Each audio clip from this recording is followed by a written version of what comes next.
Compte rendu de la 5e réunion ordinaire du Conseil des ministres. Le président de la République, chef de l'État, son Excellence Félix-Antoine Tshisekedi Tshilombo, a présidé ce vendredi 11 octobre 2019 à l'immeuble du gouvernement la 5e réunion du Conseil des ministres. 5 points figuraient à l'ordre du jour, à savoir 1. Communication de son Excellence Monsieur le Président de la République. 2. Point d'information. 3.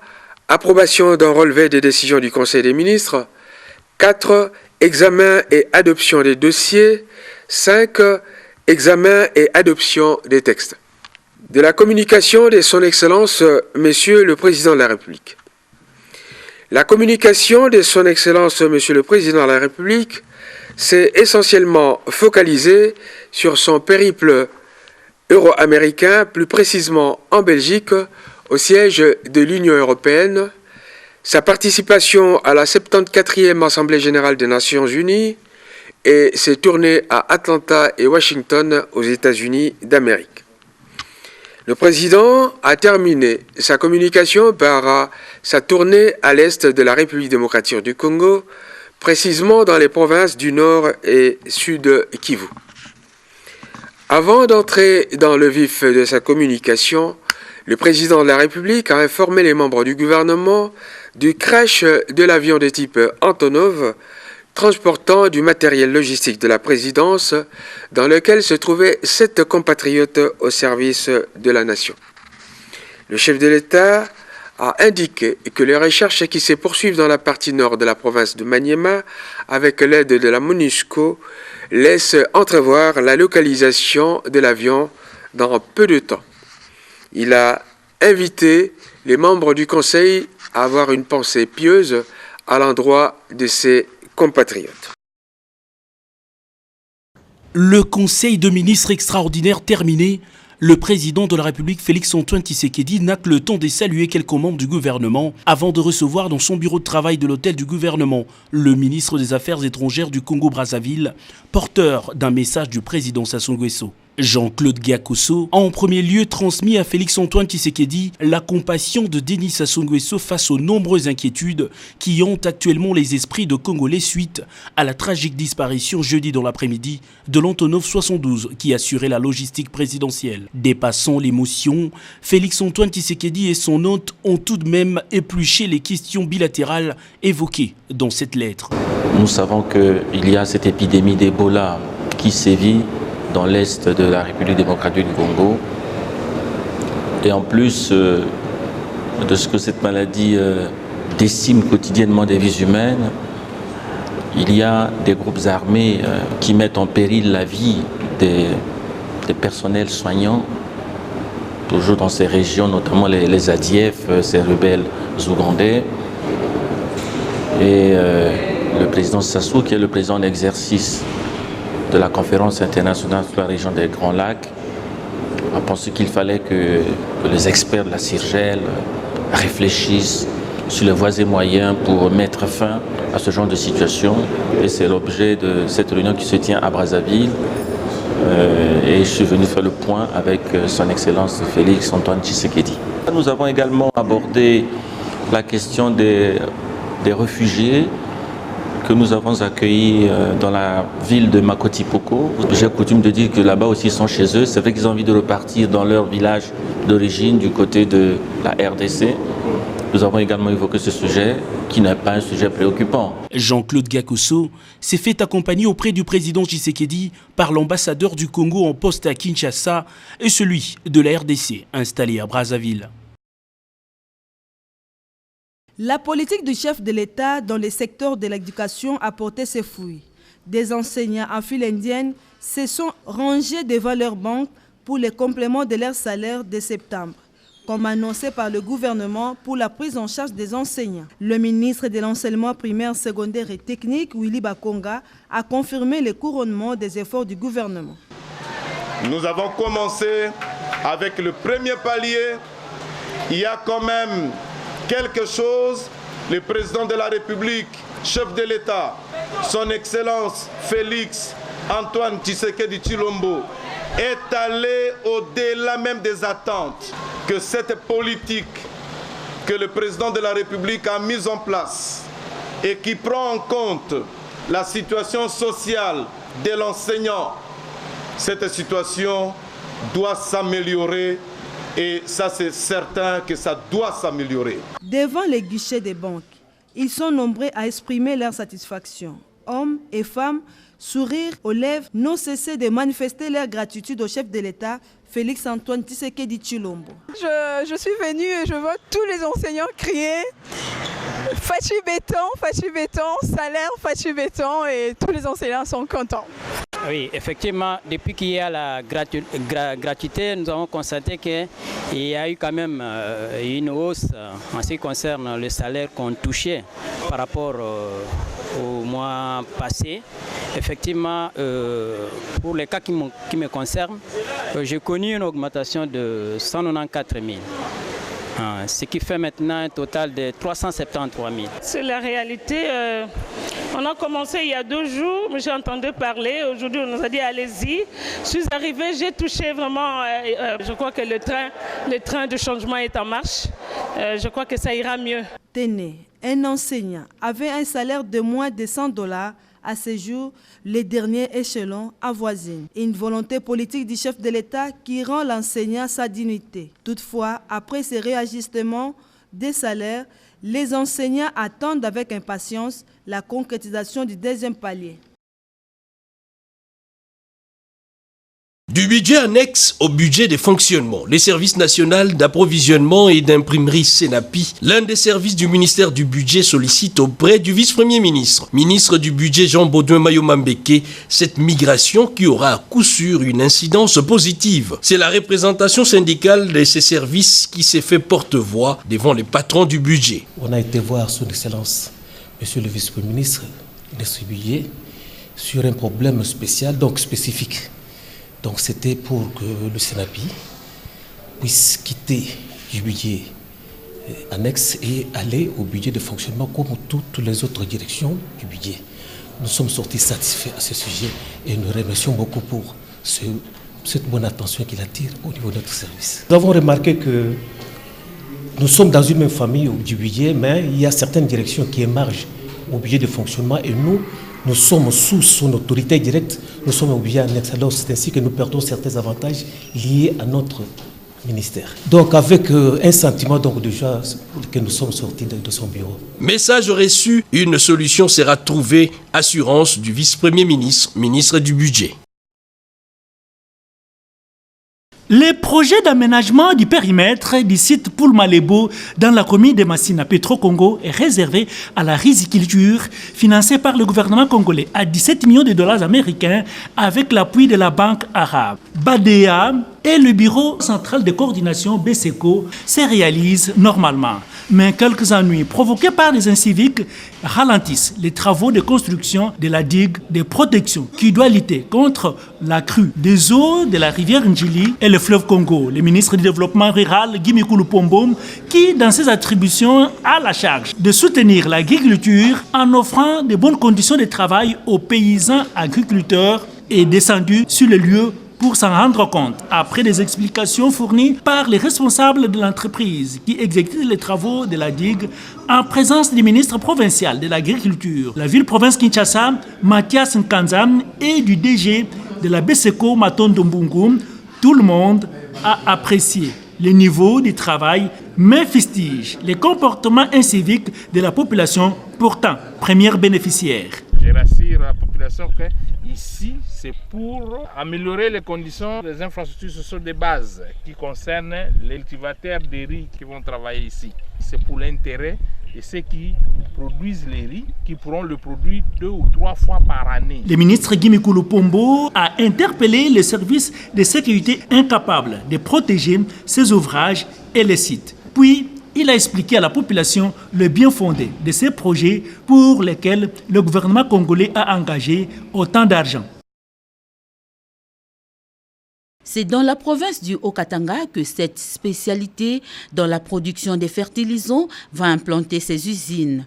Avec ses 3 membres du gouvernement, il était question des statuts sur la faisabilité de ces projets salutaires pour la province en proie au manque des produits de première nécessité, notamment le maïs. Je peux déjà vous rassurer que c'est un grand investissement qui sera profitable à la population congolaise. Cette société, c'est une multinationale qui est spécialisée dans la production des intrants agricoles et dans la distribution, dans l'acquisition de ces intrants agricoles. Nous sommes dans l'agroalimentaire, dans l'agri-input. Donnons donc une valeur ajoutée aux produits que nous donnons les produits de l'agriculteur. Le ministre de l'Agriculture s'est par la suite entretenu avec son homologue de la jeunesse et une nouvelle citoyenneté. Billy Kambale est venu présenter à son collègue le projet de lutte contre le chômage et la délinquance juvénile. Projet à lancer dans les tout prochains jours. C'est le ministre de l'Agriculture qui gère le programme national agricole. Et donc je devais venir le voir parce qu'au niveau du ministère de la Jeunesse et Initiation à la nouvelle citoyenneté, nous avons aussi un programme dans ce sens-là parce que nous voulons ramener tous ces jeunes qui n'ont pas eu accès aux études, tous ces jeunes qui sont dans la dépravation des mers, ce qu'on appelle les Koulouna et les Chégué. Nous allons les prendre pour les amener dans les centres de production agricole, pour les apprendre les métiers d'agriculteur. L'encadrement de la jeunesse constitue une priorité pour le chef de l'État, Félix Antoine Tshisekedi Tshilombo. Tout projet traité dans ce sens ne peut être qu'applaudi. La République démocratique du Congo, une économie assise pour l'essentiel sur les minéraux. Parmi ces ressources, nous citons l'or qui occupe la place de choix avec l'exploitation industrielle par l'entreprise minière Kibali Gold Mining Barrick, qui contribue jusqu'à 2,7 milliards dans l'économie nationale. Vu l'impact positif de cette entreprise minière qui opère dans les territoires de Ouacha, dans les Hautes-Ouélé, la ministre de l'économie nationale, Akasia Bandoubola, a échangé avec une délégation conduite par le directeur général pays, Cyril Mutombo. Les deux personnalités ont présenté à la patronne de l'économie nationale la vision de leur entreprise ainsi que les différentes réalisations dans l'exploitation d'or des Kibali qui venaient de totaliser 10 ans sur les sols congolais. Notre contribution à l'économie nationale, nous avons plus de 5500 travailleurs à ce jour. Nous avons beaucoup de projets agricoles, dans l'éducation. Nous avons construit plus de 40 écoles. Nous avons 2 ISP, un ISDER. Nous avons plusieurs cliniques qui ont été construites, une dizaine. Aujourd'hui, lorsque vous rentrez par exemple dans l'éducation, nous avons beaucoup investi aussi dans ce secteur. En plus des écoles que nous avons construites, nous évoluons pour renforcer les capacités. La ministre Akasia Bandoubola, très réceptive, a demandé à Barrick de prioriser l'intérêt national. Le directeur général Cyril Mutombo a également signifié à la ministre de l'économie que leur entreprise s'aligne derrière la vision du chef de l'État, Félix Antoine Tshisekedi Tshilombo, qui place l'homme au centre de toute action. Et l'homme au centre, il s'agit ici du citoyen congolais considéré comme personnel local et son cercle de vie. Continuant son séjour dans la province du Sud-Kivu, après avoir accompagné le chef de l'État, Félix Tshisekedi, dans sa première visite officielle dans cette province, le ministre de l'Environnement et Développement durable a inspecté les services sous tutelle de son ministère en province. À Chivanga, centre de gestion de contrôle du parc national de Kaouzi-Biega, Claude Nyamuga Bobaziboué a été face aux peuples autochtones qui sont en conflit perpétuel avec l'ICCN, des conflits qui ont même déjà fait de morts. Devant le ministre, les peuples autochtones ont accepté, mais sans négociation, de respecter les engagements pris lors du dernier dialogue tenu à Bukavu dans le but de mettre fin à ces conflits. Ces peuples demandent à l'État congolais de leur donner des terres, de scolariser gratuitement leurs enfants et de les engager dans la gestion du parc. Après une écoute soutenue, le ministre Claude Nyamuga Bobaziboué a rassuré aux deux parties qu'il va s'investir personnellement pour que l'État congolais respecte aussi sa part de ses engagements. Avant de quitter le parc national de Kaouzi-Biega, le ministre de l'Environnement a visité les loges qui abritent les touristes. Il a aussi visité les gorilles Mugaruka. Peu avant, le ministre de l'Environnement a visité la coordination provinciale de l'environnement, l'Agence congolaise de l'environnement, le Fonds forestier national, avant de se diriger à Chivanga, dans les territoires des Kabaré, pour l'inspection de l'ICCN et du parc national de Kaouzi-Biega. Partout où il est passé, les agents de ces différents services l'ont accueilli avec allégresse et enthousiasme. Le ministre a écouté religieusement les explications lui fournies par les responsables de ces services et a reçu de multiples doléances des agents auxquels il a promis d'apporter des solutions. Cette conférence sur la paix dans le monde a mis autour d'une même table les politiciens, les députés et les chefs religieux de l'Asie de l'Est et de l'Amérique pour échanger sur la problématique de la paix dans cette sous-région.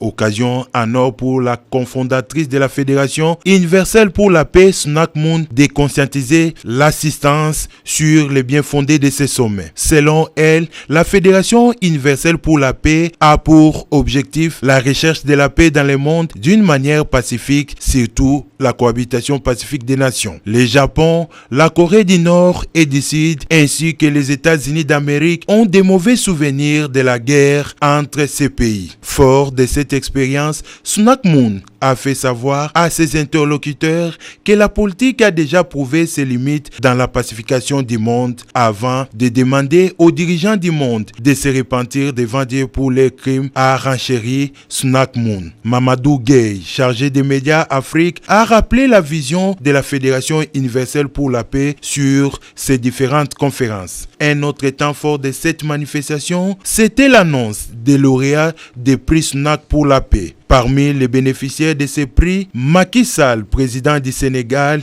et Ban Ki-moon, ancien secrétaire général de l'ONU. Ces prix, équivalents d'1 million de dollars américains, seront remis solennellement au mois de janvier 2020 en Corée du Sud.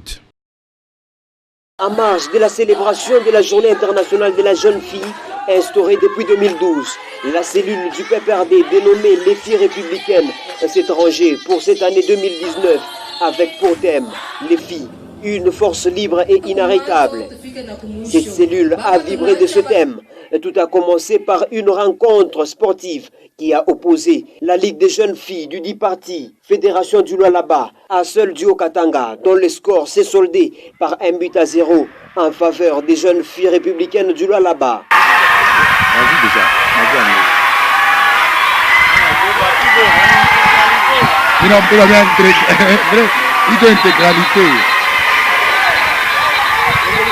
S'agissant de la suite de la journée, il s'est tenu dans la salle Manika une conférence animée par la fédérale adjointe de la Ligue des femmes du Haut-Katanga, Priscilla Pandi, qui a circonscrit le cadre. Aujourd'hui, c'est une journée internationale de la fille.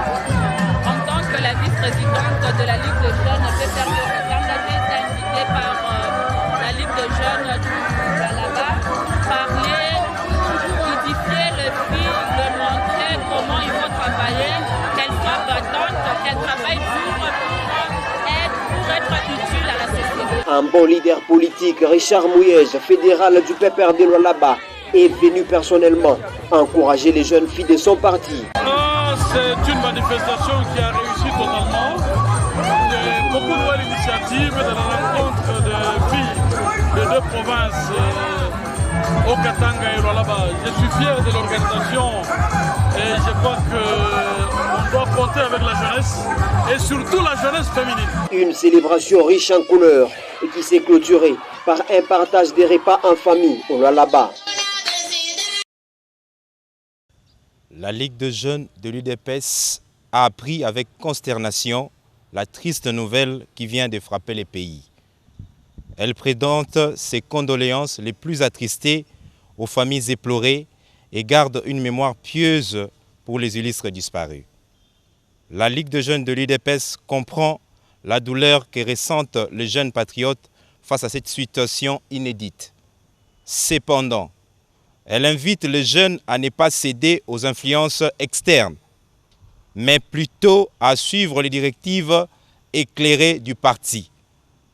Elle appelle ainsi tous les jeunes au calme et à la retenue afin de laisser aux autorités compétentes les moyens d'éclaircir les circonstances de cet événement macabre grâce à une enquête diligente et impartiale. La Ligue de jeunes rassure l'opinion, tant nationale qu'internationale, que la situation qui a dominé l'actualité de ce vendredi 11 octobre 2019 a été maîtrisée et contrôlée.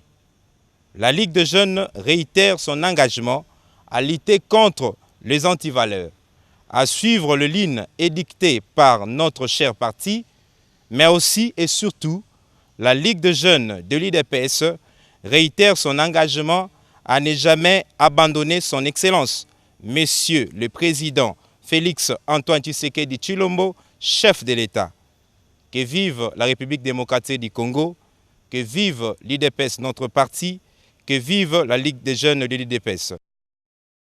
Dans le souci d'accroître l'impact des offres de crédits et subventions accordées aux promoteurs des projets industriels de la province du Sud Kivu, le directeur général du Fonds de promotion de l'industrie, Patrice Kiteb-Kibonvoul, accompagné du président de la Fédération des entreprises du Congo du Sud Kivu, a échangé avec ces derniers autour de l'accompagnement des entreprises du secteur privé pour leur développement. Les critères de financement ainsi que les secteurs qui intéressent plus les fonds leur ont été expliqués.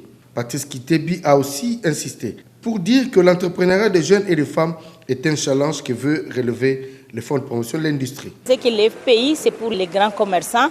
C'est aujourd'hui que je viens d'obtenir l'information de la part du DG que les FPI est aussi pour les agriculteurs et pour les jeunes de transformation. Je suis très ravie de cette information. Toutefois, plusieurs autres femmes ont reconnu le mérite du fonds. J'ai eu une très bonne expérience avec le FPI. J'avais initié mon projet dénommé PVC Made et j'ai eu mon financement le 7 mars 2019. Que les femmes se mettent au travail pour rédiger de bons projets présentables, des projets bancables à présenter au FPI. Aussi présent à cette rencontre, le président de la FEC, Sud Kivu, Alain Roubillet, n'a pas caché ses impressions. Nous pensons que ce qui vient d'être fait, on a posé les jalons et on verra maintenant la suite. Mais il y a l'espoir. La rencontre est terminée, ces opérateurs économiques repartent avec les assurances. Le Fonds de promotion de l'industrie, qui s'est dit le partenaire privilégié pour la réussite de projets, est déterminé à accompagner les opérateurs économiques qui vont présenter des projets bancables dans les secteurs agricoles, de l'élevage, de la transformation et tant d'autres. Deux produits de qualité supérieure à la portée de toutes les bourses. Camon 12 et Spark 4 Techno, deux téléphones mobiles au trait unique et singulier de Techno présentés au public à l'hôtel Memling. Camon 12, une véritable merveille avec sa caméra et une résolution d'image à couper le souffle. Le Spark 4, rien qu'avec son design hors du commun, une lumière splendide dans la prise des photos, met tout le monde d'accord. Ce sont deux séries qui sont disponibles déjà dans le marché. Alors c'est pour ça que nous nous sommes réunis en ces lieux pour accueillir nos différents clients et leur parler de différentes caractéristiques de ces deux nouveaux modèles. Aujourd'hui, les jeunes veulent tous avoir un mobile équipé d'une très bonne caméra. Voilà un peu ce qu'est la série Camon.